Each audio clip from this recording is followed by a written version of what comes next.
So, Brad, talking about SMSFs, down the pub, little chat we have with our mates from time to time. One of the ones we hear is, I want to buy that holiday house in my super fund.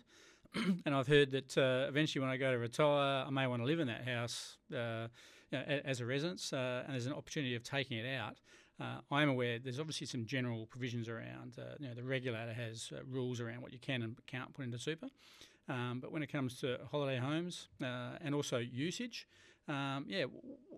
what's possible if somebody wants to do that? I want to buy a holiday house, rent it out arm's length to somebody, but then eventually maybe one day retire and live in that house. Is that possible? Yes, that is possible. We have a number of clients that will look at doing that. They've decided to buy a holiday home down south, say here in WA, and they've decided to use their super. A lot of them you can do if you wanted to purchase it in the super fund.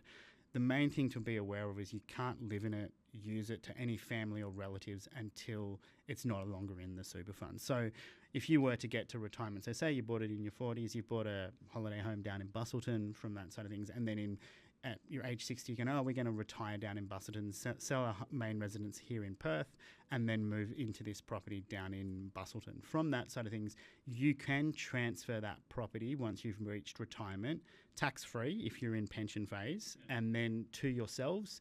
In here in WA, we do have a stamp duty exemption because there's essentially no change in beneficial ownership.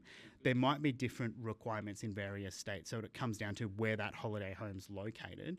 But there is a way of doing it, and then you've also got the opportunity, if you were to sell your main residence here in Perth, for example, that you could use a downsizer contribution from the sale proceeds there. So you may be pulling all the money out of your super. What are you going to live off? But if you're going to be selling your main residence, then you can put that money straight back into super outside of the regular contribution limits as well.